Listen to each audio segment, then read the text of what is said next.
Bom, vamos para a terceira parte, então. E aí vou refazer a solicitação de pedido de desculpa, porque como eu moro na primeira casa da vila, então sempre tem interferência de vizinhos que daqui gritam para quem está no final da vila escutar. Tem um portão eletrônico aqui na frente, aliás, elétrico, que faz bastante barulho. Tem muitas interferências na gravação, mas a semana que vem provavelmente terá mais, porque a semana que vem é a semana que o João fica comigo. Essa semana ele tá com a mãe. Essa semana que vem ele fica comigo, aí provavelmente ele vai abrir, vai dar o grito dele, vai querer aparecer na tela. Essas coisas que o trabalho a partir da casa, nesse sistema remoto, já para esse tipo de trabalho já são previsíveis. Mas como eu dizia do Nordeste, dizia do Centro-Sul, então agora, perdão, da Amazônia, tenho que dizer um pouco do Centro-Sul, né? Porque a proposta inicial é ter como pano de fundo esse cenário, né? Esse cenário. Não é essa verdade, é essa representação, esse cenário. Então o Centro-Sul, para ser melhor entendido, interpretado, nesse cenário, nessa representação, quer dizer, desse plano da observação, desse ponto de vista, desse lugar social de quem olha, o Centro-Sul demanda que se analise também as intervenções do Estado-nação. E nem sempre se intervém só fazendo. Se intervém também não fazendo. Impedindo que se faça. Também é uma ação. A ação de impedir que um sujeito faça alguma coisa também é ação. A ação de permitir, de se omitir quando se faz, também é uma ação.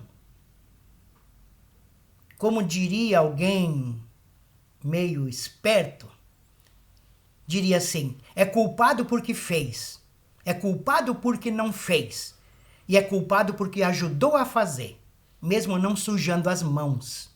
Ajudou, permitiu, deu brecha, não se posicionou, não interviu, também tem culpa no cartório. É claro que não é nesse sentido bíblico, é no sentido da análise da sociologia. Quer dizer, também tem resultados dessa omissão, consequências dessa omissão. Não é só quando eu estou agindo.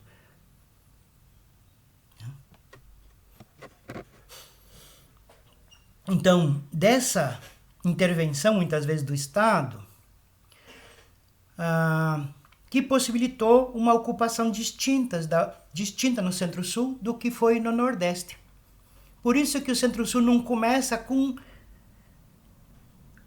aquelas extensões enormes sendo ofertadas aos europeus no sistema de capitanias hereditárias, Seis Marias, grandes propriedades fundiárias.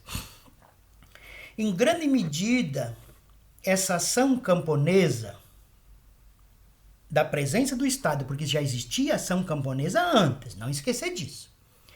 A ação camponesa que resulta da presença do Estado-nação tem a ver com a migração dos japoneses, dos alemães, dos poloneses, dos italianos. Por isso que o perfil camponês hoje se expressa com esses rostos, nas falas, nas construções das casas, nas criações de animais, nos produtos apropriados da natureza, nas relações de vizinhança, no que a gente chama de estilo de vida, nos hábitos, nas formas de educar os filhos. Tá? É, sim, olhem para essas coisas pequenininhas que ninguém quer dar bola, que achamos insignificantes. Tem um mundo de coisas interessantes ali escondido.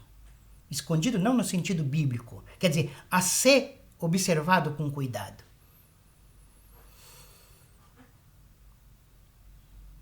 Até mesmo o jeito de se alimentar, o jeito de preparar o alimento. Por que num lugar, se não tiver mesa, cadeira, prato, talher, garfo, colher, ninguém come? Por que num outro lugar, numa outra região, não tem problema? Fez, está feito, come.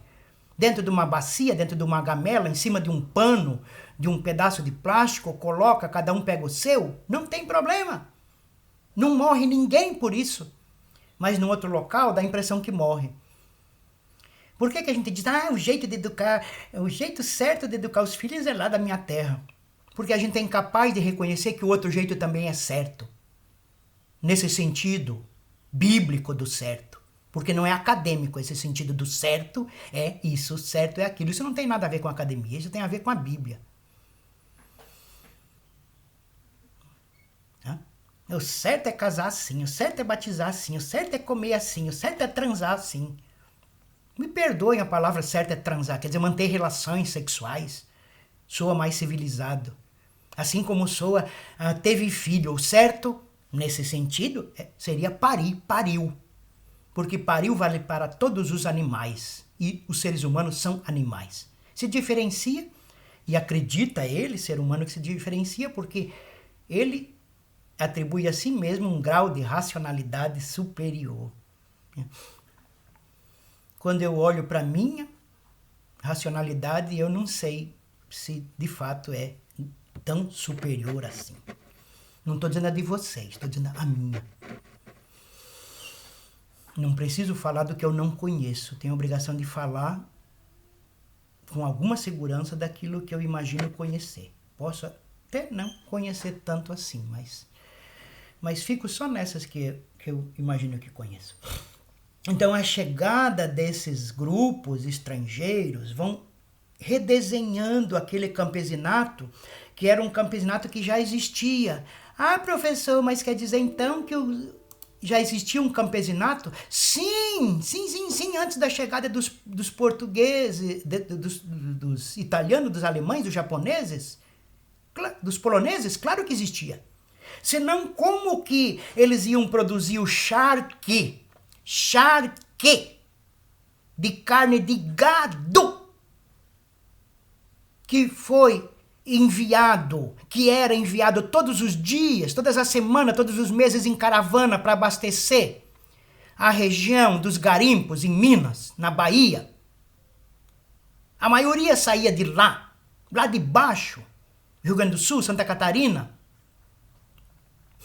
É porque já existiam camponeses lá produzindo, criando gado, quando os japoneses, alemães, poloneses e italianos chegaram lá. Um século antes já estava sendo abastecidos os garimpos, os engenhos do Nordeste com charque que ia a partir do Rio Grande do Sul e de Santa Catarina. Notadamente de lá.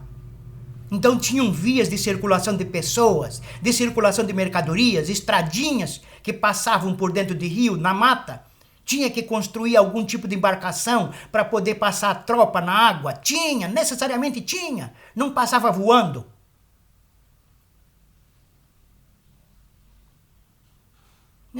E tem europeu que chega no Rio Grande do Sul, em Santa Catarina, e acha que foi o primeiro que apareceu lá, o primeiro ser humano que apareceu lá. Porque ele tem que pensar assim. Porque sem pensar assim, ele não atribui a ele mesmo o direito de exterminar quem estava lá produzindo e se reproduzindo. Produzindo e se reproduzindo há séculos.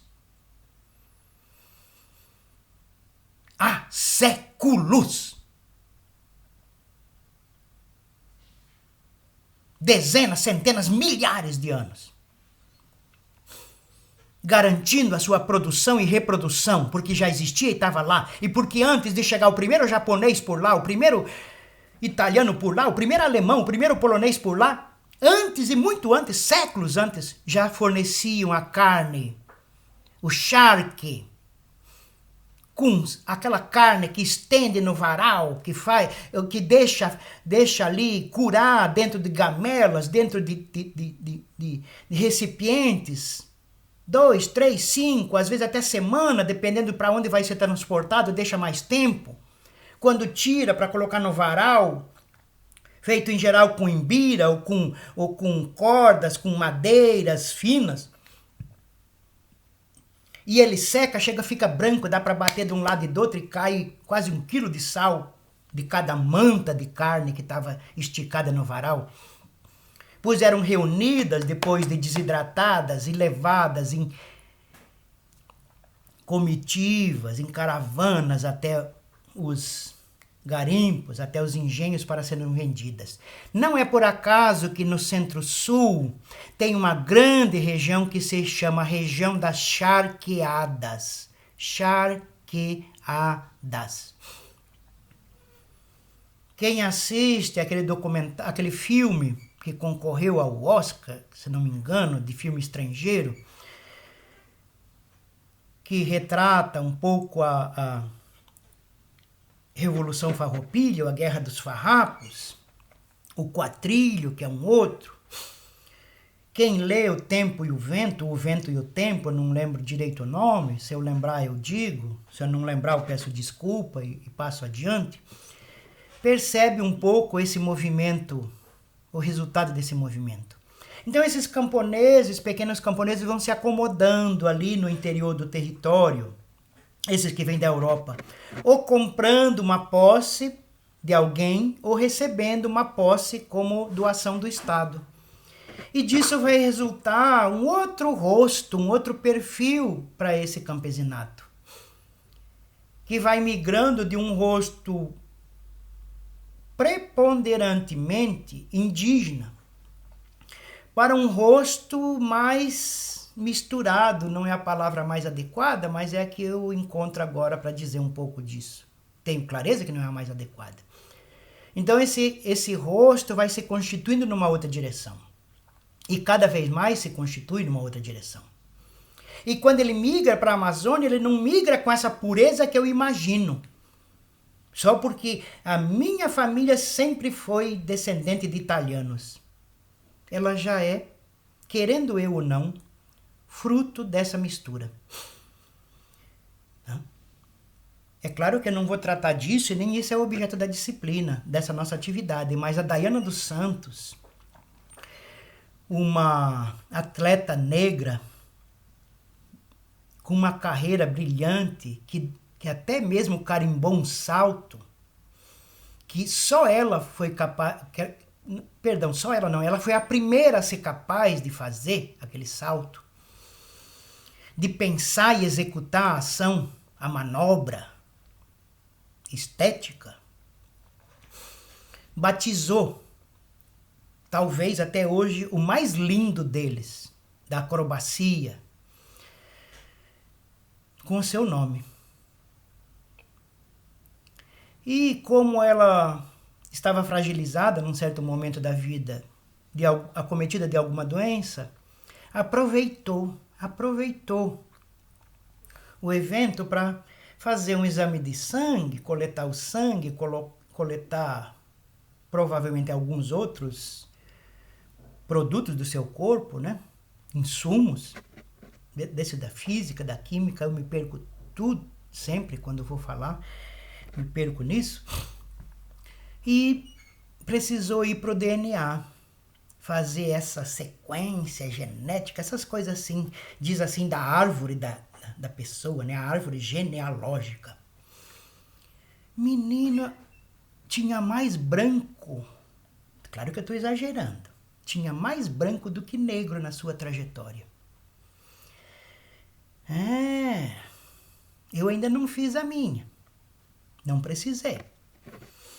Não fiz por curiosidade também, porque para mim nem precisa ter essa curiosidade. Eu já tenho uma convicção diferente. Provavelmente se eu fizer a minha, eu vou encontrar muitos negros nessa árvore genealógica.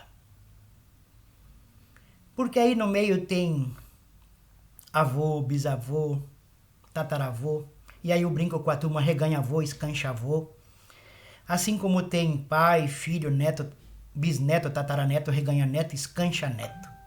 Se pegar então um percurso de 20 gerações, 30 gerações, vai que não tem alguém que saiu lá do Mar Egeu e se encontrou com alguém que saiu lá da aldeia do Suruí. Não digo impossível. Agora, se descobrirem que assim se deu, para mim não tem problema nenhum de admitir isso como possibilidade, porque os indícios todos apontam para essa possibilidade. Então, Essas relações sociais constituídas é que constroem o rosto desse campesinato do centro-sul do Brasil. Esse que migra depois no projeto de colonização Altamira I, com a construção da abertura da Transamazônica. E aqui tem outros encontros dos quais vocês têm muita propriedade também para falar. Desses já no interior de um próprio território, não mais com migrações estrangeiras atuais, resultando delas, é claro, mas não mais com elas na atualidade.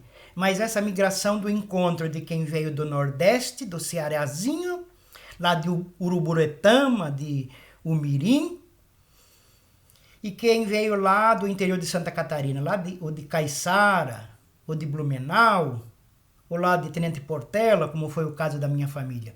De se encontrou com uma cearense, mesmo que o pai e a mãe às vezes não gostassem muito, olhasse de olho atravessado, acabou se encontrando, casando, procriando, isso é, tiveram filhos, e essa produção, mas muito mais a reprodução, que é a existência da vida concreta, vai se distinguindo do que era anterior. Tem outras relações agora em curso, e o campesinato resulta dessas relações, comporta essas relações. Esse é o objeto central da nossa disciplina? Não. Esse é o pano de fundo. Esse é o pano de fundo. Então não faz sentido sair no final da nossa atividade falando de pureza étnica, de pureza de raça, de achando que eu sei fazer melhor do que você. Eu sei fazer diferente. E do meu ponto de vista, fazendo diferente, pode ser que eu acredite que tenha um melhor resultado. Porque jamais eu conseguirei fazer do lugar onde você está. Jamais conseguirei compreender o que é o mundo do lugar em que você está. É brincadeira no sentido acadêmico, no sentido teórico, quando um homem diz, eu sei o que uma mulher sofre porque a minha sofreu isso. Então diga concretamente, a minha mulher tem ideia do que essa outra sofreu porque ela sofreu algo semelhante, algo equivalente. Mas isso ela jamais conseguirá sofrer, porque isso só foi sofrido por aquela. Só aquela sofreu isso. A minha esposa sofreu algo equivalente. Então ela está também habilitada a compreender esse evento, esse acontecimento. Mas não tem como eu sofrer, eu dizer que sei porque a minha mulher passou por isso. Ah, não, tenha dó. Isso vale no culto. Isso vale no bar. Isso vale na esquina, antes do jogo de futebol, antes de lavar as roupas no igarapé. Ali vale. Ali faz sentido. Aqui não faz mais. Eu sei o que os quilombolas sofreram na época dos engenhos. Sou quilombola? Sofri? Não, eu tenho ideia. Tenho alguns indícios que me levam a interpretar o que eles sofreram. Nem mesmo os remanescentes, as populações que existem hoje, que são resultado daqueles engenhos, daquela escravidão, em plenitude sabem. O seu avô sim sabia. Foi ele que levou as chibatadas. Foi ele que ficou acorrentado todas as noites. Foi ele que teve que colocar uma armadura no rosto quando ia comer fruta, quando ia colher fruta, que impedia até de respirar. Uma máscara de ferro, de latão, presa à cabeça, com uma presilha no pescoço que quase sufocava, para não comer uma única fruta quando apanhava. Uma única maçã, uma única laranja, um único pêssego, uma única pera. Esse sim sabe o que sabia, ainda sabe, no lugar em que estiver, ainda sabe o que é escravidão. Eu que li sobre isso tenho ideia. Tenho alguns indícios que me levam a falar sobre isso com uma certa segurança teórica, com uma certa responsabilidade ética. Mas eu não sei, concretamente não sei o que isso significa. porque não foi em mim que eles colocaram essa armadura. Não fui eu que coletei aquelas frutas, não tendo o direito, mesmo que a barriga gemesse, mesmo que a tripa grossa quisesse engolir a tripa fina, não tive o direito de comer umazinha sequer. Ah, professor, mas tinha umas estragadas, então talvez depois que tirasse aquela armadura, comia as estragadas. Não, essas iam para os animais que precisavam se alimentar antes dos escravos. Ah, será que era assim? Imagina, se há pouco tempo atrás era assim, imagina naquela época. Professor, pouco tempo atrás. Sim, baixa aquele subsídio, aquele filmezinho, aquele documentáriozinho chamado Ilha das Flores. É uma caricatura disso. Baixa ele e vê quem podia se alimentar no lixão que existia, do lixo recolhido em alguns bairros de Porto Alegre, lá na Ilha das Flores. Quem tinha o privilégio de ser alimentado primeiro? As pessoas que estavam no lixão ficavam lá no final da fila que estavam coletando. Mesmo no lixão tinha uma coleta seletiva. E mesmo lá os animais do dono do terreno tinham o direito de comer antes que os catadores. Se isso é assim em pleno século XX, imagina no século XIV e XV. Paro aqui e gravo o próximo já. Primeiro vou ver se salvou, depois gravo o próximo.